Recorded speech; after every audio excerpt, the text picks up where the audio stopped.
안녕하십니까. 이번 주에는 글로벌 금융시장을 간단히 살펴보고 달러 중심으로 앞으로 어떻게 될지 좀 깊이 있게 살펴보도록 하겠습니다. 지난주에 미국에서 FOMC가 열렸었죠. 예상대로 페이션트라는 단어가 없어졌습니다. 인내라는 단어를 없애고 새로 소비자 물가가 2%될 때까지, 합리적 신뢰가 생길 때까지 금리 인상을 미루겠다, 이런 의미가 나왔었습니다. 그리고 지난주 연준 FOMC 커멘트를 보면요, 수출이 둔화되고 있다, 이와 더불어 가지고 경제 성장률과 물가 전망치를 하향 조정했습니다. 부분적으로 달러 강세 부작용을 시사한 것이죠. 이에 따라 가지고 지난주에는 달러가 약세를 보이고 특히 유로가 강세를 보였습니다. 지난 한 주 동안 유로 가치가 3%나 올랐었고요. 우리나라 원달러 환율도 떨어졌죠. 즉 원화 가치가 0.5% 정도 상승했습니다. 금리 하락세도 지속되고 있습니다. 페드 미 금리 인상을 좀 지연시킬 것이다. 당초에는 6월 가능성이 높아졌습니다만 9월쯤으로 지연될 것이다, 이런 기대가 나오고요. 그 다음에 유럽중앙은행 계속 양적 완화를 단행하고 있죠. 그래서 전 세계적으로 금리가 많이 떨어졌는데요. 특히 독일 10년 국채 수익률이 0.18%로 또 사상 최저치를 경신했습니다. 우리나라 10년 국채 수익률도 2.21%로 전주보다 0.15%포인트 하락했습니다. 지난주 대부분의 주가가 큰 폭으로 상승했죠. 미국이 금리 인상을 연기할 것이다, 이런 기대가 주식시장에도 작용한 겁니다. 지난 한 주 보면은 주가가 하루 올랐다 하루 떨어졌다, 이런 현상이 상당히 불안한 현상이 반복되고 있는데요. 특히 지난주에는 미국 금리 인상 지연에 따라서 브라질, 러시아 주가가 올랐습니다. 그리고 미국 나스닥 지수가 99년, 2000년 초반에 큰 버블이 발생했는데요. 지금 거의 그 수준에 도달하고 있습니다. 그래서 주식시장이 전반적으로 오르고 있습니다만은 일부 전문가들은 주식시장에 거품이 발생하지 않았느냐, 이런 진단도 나오고 있는 것입니다. 이제 달러 가치에 대해서 살펴보겠습니다. 달러 가치 장기 추이인데요. 달러 가치 큰 흐름 보면은 장기적으로 달러 가치가 하락하고 있죠. 그동안 3번 하락 국면이 있었습니다. 평균 9년이었고요. 평균 32% 하락했었죠. 그 다음에 강세 국면은 그동안 2번 있었고, 또 2011년 8월부터 달러 가치가 상승하고 있습니다.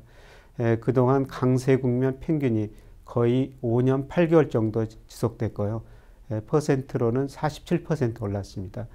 장기적으로 보면 달러 하락 기간이 상승 기간보다 더 많았었습니다. 달러 상승 기간은 더 짧은 기간에 달러 가치가 더 가파르게 올랐었죠. 2011년 8월부터 현재까지 달러 가치가 주요국 통화에 대해서 33% 올랐는데요.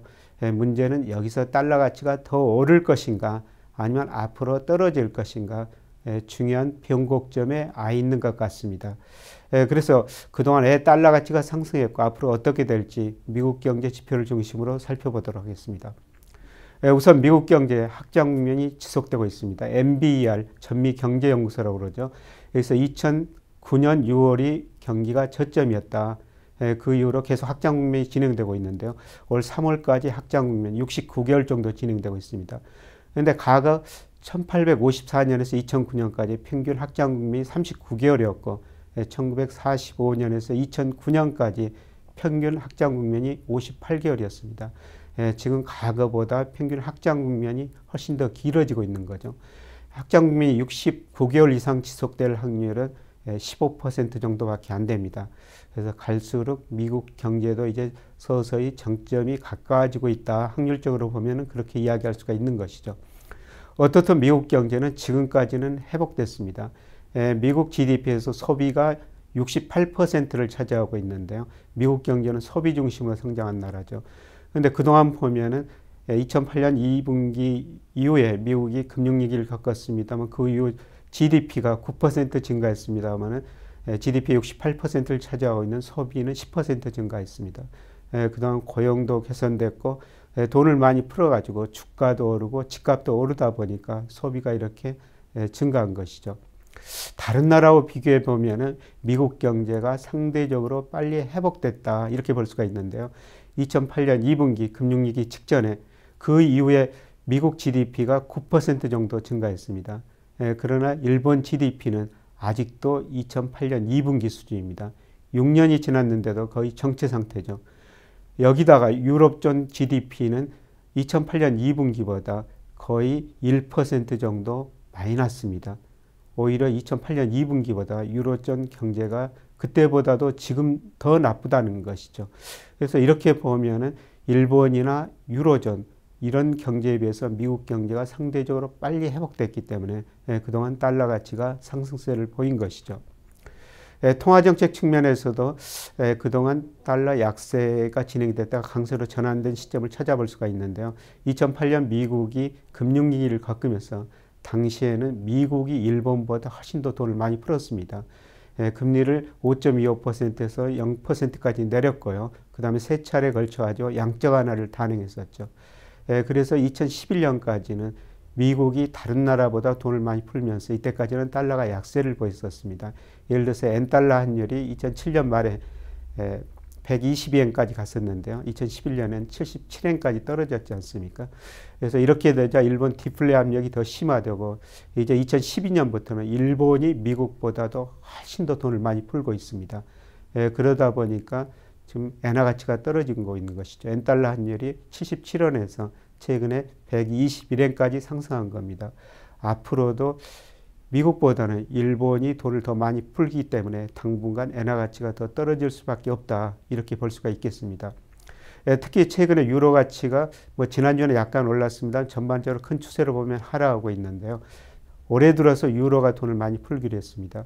2008년 금융위기 겪으면서 미국이 먼저 돈을 풀었고 2012년부터는 일본이 돈을 풀고 올 3월부터 지금 유로가 엄청난 돈을 풀고 있지 않습니까? 매월 600억 유로 규모, 내년 9월까지 무려 1조 1,400 유로를 풀겠다는 것입니다. 그래서 유로가 돈을 많이 푸니까 결국 유로 가치 떨어지고 달러 가치가 오르고 있는 것입니다. 미국이 금리를 언제 인상할 것인가, 이게 가장 중요한 문제인데요. 제가 테일러 준칙, 소위 미국 물가가 목표 물가에 비해서 얼마나 접근해 가고 있느냐, 미국 GDP가 실제 GDP가 잠재 GDP에 비해서 얼마나 접근해 가고 있는가, 이걸 한번 본 건데요. 지금 통화정책 지수가 비교적 빠른 속도로 올라가고 있습니다. 이렇게 보면은 미국이 조만간 금리를 인상할 것이다.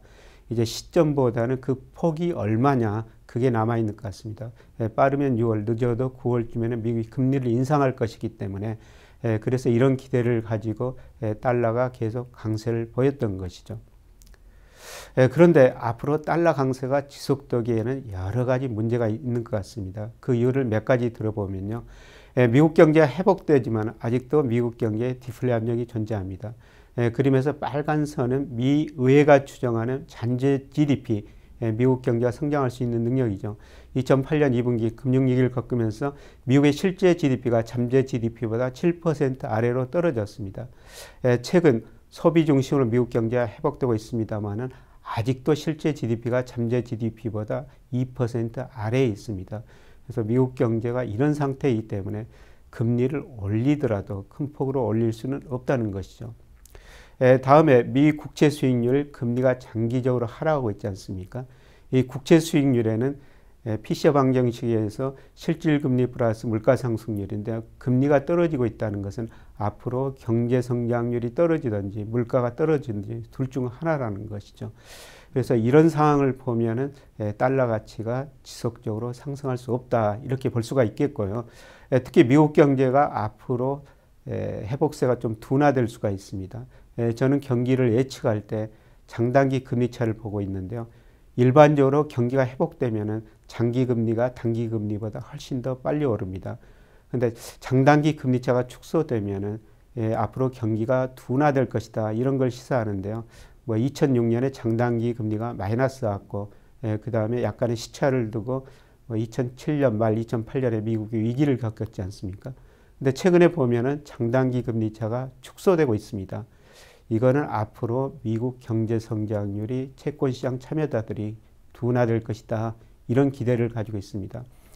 최근에 경기 선행지수가 비교적 좋은 모습 보이고 있습니다만 장단기 금리차 이렇게 축소된 걸 보니 앞으로 경기 선행지수도 증가세가 둔화되고 경제 성장률도 떨어질 가능성이 높다는 것이죠. 미 연준도 지난주 FOMC 열면서 미국 경제 성장률을 당초 전망치보다 낮췄습니다만은 앞으로 전문가들도 이런 지표를 보면서 성장률을 더 낮추게 될 가능성이 상당히 높아 보입니다. 달러 강세로 미국 제조업이 약간의 타격을 받고 있는 것 같습니다. 제조업, 비제조업 ISM 지수라는 걸 발표하는데요. 이 지수는 50 이상이면 경기를 좋게 보는 기업이 나쁘게 보는 기업보다 많다는 뜻이고, 거꾸로 50 이하면 나쁘게 보는 기업이 더 많다는 뜻입니다. 아직도 서비스업은 상당히 견조합니다. 그러나 제조업, ISM 제조업 지수 보면은 50을 아직 넘기는 넘습니다. 그러나 지난해 8월 이후 이 수치들이 점점 낮아지고 있습니다. 달러 강세에 따라 가지고 미국 제조업 경기가 상당히 좀 둔화되고 있다, 이런 걸 시사하고 있습니다. 미국의 구조조정 문제도 아직도 안 끝나는 것 같습니다. 이번 2008년 글로벌 금융위기가 왜 왔느냐, 특히 미국이 금융위기 진원지가 됐는데요. 민간, 가계 너무 많은 부채를 짊어졌습니다. 가계는 돈을 빌려 소비했고 기업은 또 은행에서 돈을 빌려 투자했죠. 그래서 민간 부분이 부실해지고 결국 경제위기가 온 거 아닙니까? 그래서 소비가 크게 위축되고 투자가 줄어들자 이제 정부가 나서가지고 돈을 썼습니다. 근데 정부 부채가 지금 GDP의 100%가 넘었습니다. 앞으로 경제가 본격적으로 회복되려면은 민간 부분의 디레버리징 과정이 끝나고 가계가 소비를 늘리고 기업이 투자를 늘려가지고 경기가 회복되고 세금이 거치고 정부 부채가 감소해야지 미국 경제가 안전한 회복 국면에 접어들었다, 이렇게 볼 수가 있는데요. 아직도 민간 부분 디레버리징 과정이 진행되고 있고 정부 부채는 계속 높은 수준을 유지하고 있습니다. 이런 걸 볼 때 미국 경제가 민간 부분 중심으로 충분히 회복되기에는 아직도 시간이 더 필요하다, 이렇게 볼 수가 있습니다. 대륙균형도 불균형이 아직도 해소되지는 않았는데요. 90년대 중반 이후에 미국에서 소위 IT 혁신이 있었지 않습니까? 그래서 미국 경제가 고성장, 저물가를 동시에 달성했죠.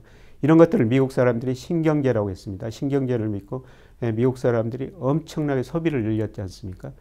그러다 보니까 미국 수출보다는 수입이 훨씬 더 늘어나고 경상수지가 GDP 대비 거의 7%에 접근했습니다.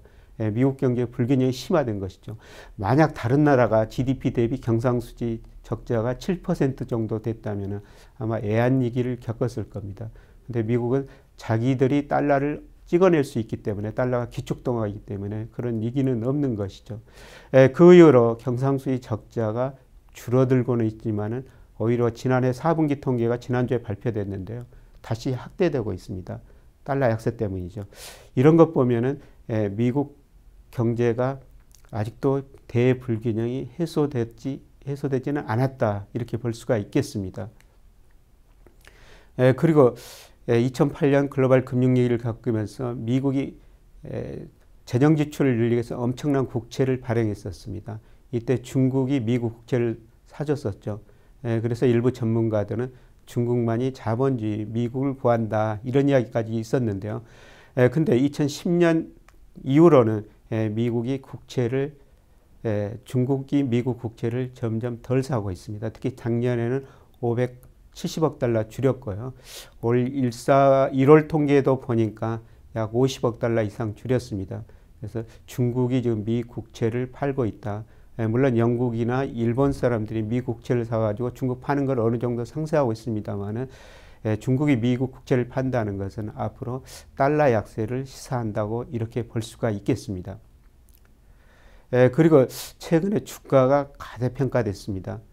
제가 미국 경제 지표를 대표하는 산업 생산, 소매 판매, 고용 지표를 통해 가지고 미국 주가가 경기에 비해서 어느 정도 앞서갔냐, 이걸 평가했을 때 지난 2월 말 현재 주가가 경기에 비해서 약 28% 정도 가대평가됐습니다.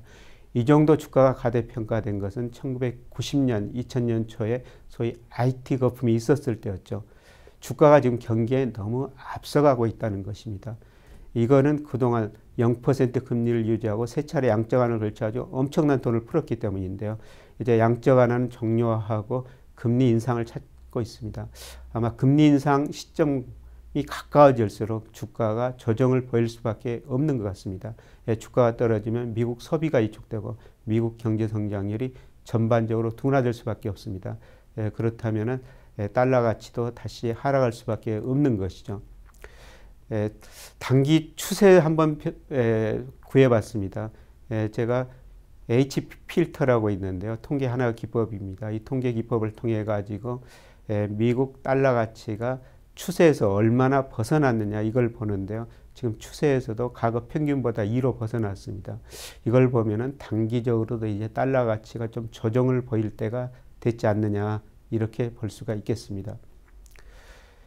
그동안 그 달러 가치가 오를 때 이머징에서 자금이 빠져나가면서 이머징 주가가 크게 폭락한 적이 있었는데요. 최근에 달러 가치가 급등하면서도 그럼에도 불구하고 이머징 마켓 주가가 비교적 견조한 모습을 보이고 있습니다. 이거는 미국 경제 역할이 과거보다 축소됐다. 중국 등 이머징 마켓 역할이 커졌다. 이런 펀더멘털도 반영하고 있습니다만은 그러나 미국이 금리를 인상할 시점 무렵에는 이머징 마켓 주가가 특히 러시아, 브라질 이런 주가가 큰 폭으로 단기적으로 하락할 수밖에 없는 것 같습니다. 그때 주식이든지 원자재를 사면 될 것 같습니다만은 단기적으로는 이머징 마켓 주식에서는 좀 조심스럽게 접근하는 게 좋을 것 같습니다. 우리나라 최근 원달러 환율이 한때 1130원까지 올랐었죠. 미국 금리 인상, 달러 강세 때문인데요. 그런데 하반기에는 달러 강세가 주춤거리거나 하락세로 돌아설 가능성이 높기 때문에 하반기에는 우리나라 환율도 떨어질 가능성이 상당히 높아 보입니다. 원화 가치가 오른다는 것이죠. 그래서 오늘은 달러 가치 중심으로 전반적으로 살펴봤습니다만은 현재까지는 달러 가치가 2011년 8월 이후 약 30% 이상 올랐습니다. 그러나 올 하반기로는 달러 가치 상승세가 주춤거리거나 저는 떨어질 수가 있다고 보는데요. 그 이유를 그림 중심으로 몇 가지 살펴봤습니다만은 다시 한번 말씀드리면은 미국 경제 회복되고 있지만 아직도 실질 GDP가 잠재 GDP 2% 이하로 성장하면서 디플레이션 압력이 존재한답니다. 그 다음에 미국 장단기 금리차가 축소되고 있는데요. 장단기 금리차가 축소된다는 것은 앞으로 경기 둔화될 것이다. 이런 걸 예고해 주는 것이죠. 실제로 달러 강세 영향으로 최근에 미국 제조업 경기가 둔화되고 있는 모습이 미국 ISM 제조업 지수에서 나타나고 있습니다. 그리고 민간 부분 가계 기업이 아직도 디레버리징 과정이 전개되고 있습니다. 민간 부분 디레버리징 과정이 끝나고 소비 투자 중심으로 회복됐을 때 정부 세금이 많이 거치고 정부 부채가 줄어들 수가 있는데요. 아직도 정부 부채가 늘어나는 겁니다. 그리고 대외 쪽에서 보면은 미국의 대외 불균형이 아직도 해소되지 않았습니다. 특히 지난해 4분기에는 오히려 경상수지 적자가 확대되고 있습니다. 달러 강세 영향이다 이렇게 볼 수가 있습니다. 그리고 달러 수급 측면에서 보면은 중국이 미 국채를 가장 많이 보유하고 있는데 지난해 팔고 있고요. 중국이 외국인 미 국채 보유 비중 2010년에 26%까지 올라갔습니다만 최근에는 20%까지 떨어졌습니다. 중국이 미 국채를 계속 팔고 있기 때문에 아마 달러 강세가 지속되기는 어려울 수도 있다 이렇게 보고 있습니다. 그리고 주가가 지금 미국 주가가 제가 경기해 보면 한 28% 정도 가대평가됐다 이렇게 말씀을 드렸는데요. 조만간 주가 조정이 올 것 같습니다. 그렇다면은 미국 소비 심리 다소 위축되고 미국 경제 성장률이 둔화되기 때문에 달러 가치도 전반적으로 올 하반기 이후에는 상승세가 정체되거나 하락할 수도 있다는 것입니다. 오늘은 여기서 마무리하고요. 다음 주에 다시 뵙도록 하겠습니다. 고맙습니다.